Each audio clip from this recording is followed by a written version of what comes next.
It's that time of the year again, WWDC right around the corner. And in this video, I'm going to talk about my top 10 as far as wish lists go for Apple HomeKit. Let's check it out. Hey guys, Chris Young here from HomeKit Geek, the channel bringing new smart home content all the time, focusing on Apple HomeKit, but other ecosystems now and then as well. If that sounds like it might interest you, do me a favor, subscribe below and ring that bell to be notified when new videos are added. In this video, I'm going to talk about my top 10 wish list for Apple HomeKit, specifically within iOS 15, and what I hope to hear at WWDC21 from Apple. So now Apple HomeKit has a lot of great things to it, and of the three, Apple, Amazon, and Google, I believe that Apple has the best complete ecosystem as far as its approach to smart home. But there's a lot they need to do to push it beyond just the hobbies and really start to give value to the customers and those of us in the HomeKit camp. And with that, let's take a look. Number one, quality. Now, if it's death of 1,000 cuts or just getting your head cut off, either way, at the end of the day, you're dead. And this is something that I think Apple really needs to focus on in iOS 15, specifically as it pertains to HomeKit. Any of the functions that are exposed in HomeKit need to work. Convert to shortcuts needs to work consistently. The automations based on AirPlay 2 need to work consistently. I can't have an automation where I'm selecting a specific song and something else ends up playing. They need to sort that stuff out. I totally understand that a lot of the things that I'm talking about here are edge cases that not everybody is going to be taking advantage of in their smart home, but this is core functionality in the platform. And when we use it, when we decide to go there, it needs to work consistently. Number two, location-based automations. Now, again, I've been in the HomeKit camp for a while. I'm on the Facebook groups, I'm on Twitter, Reddit, the whole bit. And one of the most consistent problems that we see in Apple HomeKit is people complaining about location-based automations. So geo-based automations, being able to have something kick off when you leave your house, come back to the house, those kinds of things. It is not obvious, it's not consistent, and it doesn't work all the time. Again, this takes me back to number one, the quality piece. They have to make this simple, they have to make it understandable, and they have to make it just work consistently.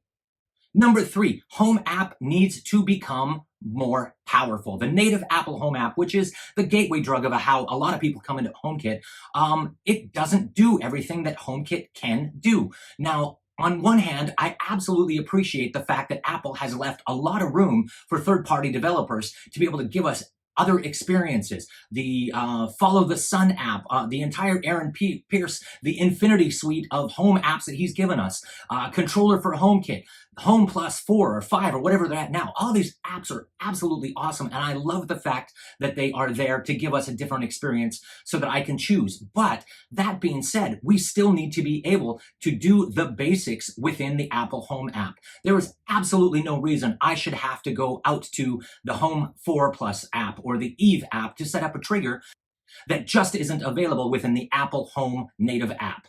That needs to be addressed. So number four is actually two things. First one, I want to be able to select my home hub, which is going to be the primary. So why is this important to be able to select the device? Well, for instance, I've got an iPad on an older version of iOS that might not have all the capabilities that we're seeing in iOS 14 or iOS 15 when that comes out. Unfortunately, nobody has any idea on how these things are actually being negotiated as far as who becomes the primary home hub. So you can easily end up in a situation where your primary home hub can't actually run some of the automations because they didn't exist back in iOS 10 or 11 or 12 or whatever version your older devices tend to be on. And the second part is the ability to stop a home hub from even being part of that home hub election. As we move forward over time and as the HomePod OG, the discontinued version, that's going to stick around in my environment for quite a while. We're going to get to a point where I'm no longer able to upgrade that to a new version. Now, whether that's iOS 15 or 16, we'll see when that happens. But I need to be able to disable the election of the HomePod original for those exact same reasons. I don't want it to be part of that. Not to mention, remember in iOS 13 when the Apple TV code was launched months before the HomePod was. So in that period of time, depending on which one of your devices was the home hub, you could end up with a very different experience. Again, predictability and consistency is what I'm looking for in my smart home. And frankly, Apple just hasn't hit that bar for me yet. Number 5 is simple. I want the password to my own Thread network. Apple needs to give that up so we can do things like actually create a generic Thread router that all of our devices can take advantage of, rather than the proprietary implementation that Apple has given us today. I'm not going to go so far yet as to say that Apple is open-washed Thread, but they are definitely moving in that direction, and I need to see them correct so that I can have an Eero Wi-Fi or Thread generic router, or a Google Hub Max router, or the Nanoleaf Thread routers, all of those in the same Thread network, all making my network better. That's what I want to see, not the version that Apple's given us today, where the only thing that can operate in an Apple Thread network is the Apple HomeKit certified and Apple devices themselves. Number 6, I would love to see role-based administration controls in here. So what do I mean by that? I want to be able to take specific devices, or more likely rooms, and dedicate a single person as the admin for that room. Imagine if you're in an environment where either you want to give your kids access to their own bedroom and they're the ones who can control that, but not access to your bedroom. Or if you're in a situation where you've got roommates, do you want your roommates playing games on you late at night?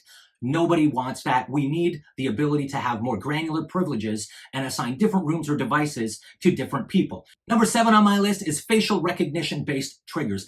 Now, we've seen this in the past, and I'll put a video link up here for that, where Eric over at Modern Day Tech showed us how we could do facial recognition using the Starling Hub. But that's really a kind of a hack is how I would call it. I love the fact that we can do it. The Starling Hub is an amazing little product that brings the Google ecosystem and the Apple ecosystem together. But we've got facial recognition and Apple Secure Video. Just tie the two together. Allow me to trigger an automation based on a specific face coming into the camera frame, which brings us clearly into the next one on my list, which is text-to-speech. Now, I'll do a link up here to a video where Shane over at Shane Creates did a great job of showing how you can do or simulate text-to-speech. But again, he didn't really do text-to-speech. What he did is he recorded those and added those up, which absolutely is the only way to do it today. So I have zero negative to say about his creativity.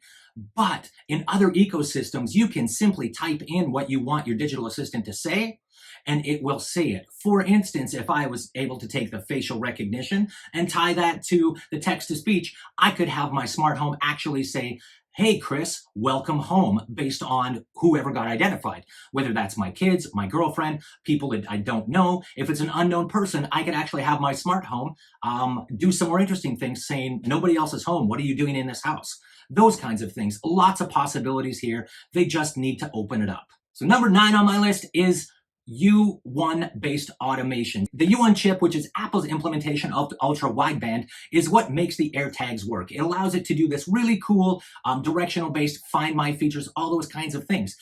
But if you imagine, this could be amazing for experiences in the smart home. And Apple already has this seated in. We've got the U1 chip and the HomePod minis. Now imagine if you wandered through your house with your iPhone 11 or your iPhone 12, or even just an AirTag in your pocket for that matter. We're now able to get directionality of movement, and we could do some really, really cool automations. Like, what happens if I am entering the room versus I am coming out of the room? Apple has an amazing hardware foundation here that they just start to open up the experiences, and this is going to feel like magic. They just need to start doing it. So number 10, and last on my list, is the Matter, or formerly known as Project Chip.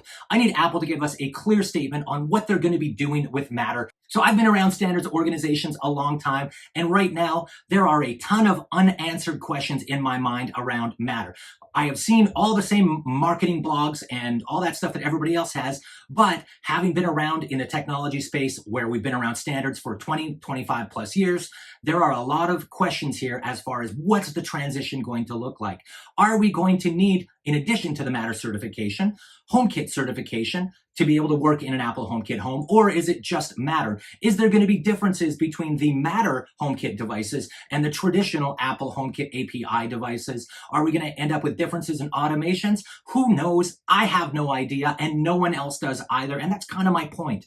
We need Apple to give us a clear idea of what their plans are here and what to expect as Matter devices start coming out later this fall. And that's what I'm hoping to see in June 2021 at the Apple Worldwide Developers Conference. What do you guys think? Do you agree? Do you disagree? Burning questions on your mind? Put those in the comments below. I'd love to hear what you guys think and what you're hoping to see from WWDC 2021. And with that, thank you all for your support. Subscribe if you haven't already. Likes, shares, always appreciated. And right about now, here or here, YouTube should be suggesting a video that they think you might be interested in looking at next.